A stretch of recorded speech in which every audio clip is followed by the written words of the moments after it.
Moi, je suis Mama Aïssatou Mbaye. Je suis chargée de programme au niveau de Enda Ecopop, point focal de l'initiative UE Enda 2030. L'ODD 16, c'est l'objectif de développement durable 16, qui traite des questions de paix, des questions de justice et des questions de renforcement de nos institutions, afin de les rendre beaucoup plus efficaces, beaucoup plus responsables et redevables de leurs actions. Bon, il faut dire que l'ODD 16 a comme centralité les questions de gouvernance. Quand on parle de gouvernance, de bonne gouvernance surtout, la problématique de lutte contre la corruption ne peut pas être occultée. Et aujourd'hui, on le sait que la problématique de la lutte contre la corruption est de plus en plus axée juste au niveau central. Alors que ce sont des pratiques qu'on retrouve même dans notre quotidien. On le retrouve au niveau des collectivités territoriales.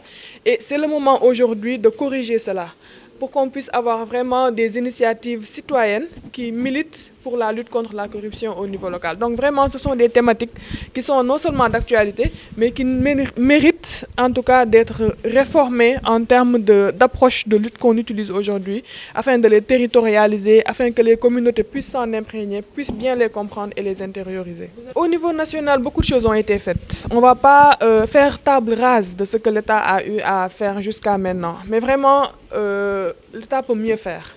L'État peut mieux faire par rapport à la communication. La communication doit être beaucoup plus, disons, transparente, beaucoup plus compréhensible et accessible.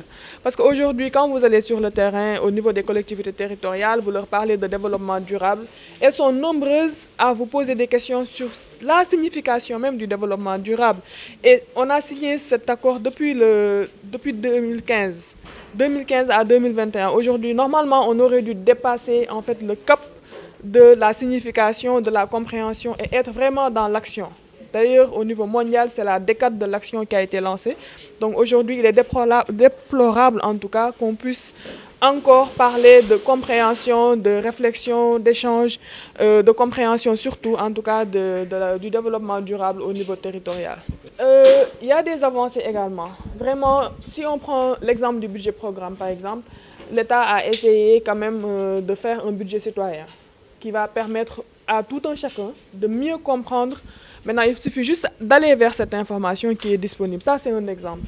Mais il reste encore à faire. Sur le terrain, il faut vraiment qu'on puisse aller vers des réflexes de citoyenneté, qu'on puisse aller vers que chaque jeune, chaque femme puisse même aller jusqu'à revendiquer à être maire dans ce pays. On peut aller jusqu'à avoir vraiment une majorité écrasante où on aura des jeunes qui vont diriger des collectivités territoriales, des jeunes diplômés, des jeunes qui sont géographes, sociologues, qui sont des journalistes, pourquoi pas, et qui peuvent changer un peu les paradigmes en termes de politique publique, que ça ne soit pas plus cantonné à un pôle de personnalités politiques publiques qui sont toujours connues et qui pensent avoir le monopole par rapport à la gouvernance territoriale. Aujourd'hui, tout un chacun peut revendiquer être maire dans ce pays. Il suffit juste d'avoir les compétences, les aptitudes et de connaître ce qu'on attend d'un maire en termes de responsabilité, en termes de prise de décision, en termes d'engagement et en termes de réalisation de développement, pas de réalisation politique. La tendance, elle n'est pas mauvaise, mais elle n'est pas satisfaisante à 100%, vraiment, il faut le dire. Quand même, aujourd'hui, le Sénégal est attendu sur les questions de gouvernance. On est vraiment regardé sur ces questions-là. Et on se doit d'alerter davantage l'opinion publique, d'alerter davantage l'État pour que les questions de gouvernance, les questions de lutte contre la corruption, les questions de renforcement même de nos institutions deviennent une réalité. Ce n'est pas pour disons, annuler ou bien faire abstraction des évolutions, des réformes. On a l'acte 3 de la décentralisation et tout. Mais vraiment, la gouvernance devrait davantage être recentrée. C'est mitigé. On peut dire que c'est mitigé, oui, mais on a espoir. Parce qu'il nous reste quand même, d'ici 2030, Inch'Allah, il nous reste quand même encore un peu de temps. Mais ça doit être du temps pour de l'action.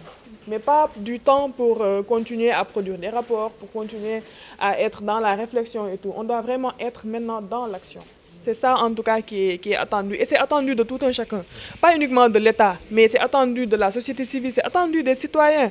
Aujourd'hui, chaque citoyen, normalement, devrait pouvoir comprendre c'est quoi le développement durable en termes de contenu et qu'est-ce qu'il peut faire à son niveau de manière individuelle pour que les choses puissent être transformé, ne serait-ce que de 2 ou de 3%, ne serait-ce qu'une dynamique soit enclenchée, même si on n'obtient pas le résultat à 100%, mais au moins qu'on ait une certaine dynamique propulsée et qui est en avant pour l'atteinte de ces objectifs-là.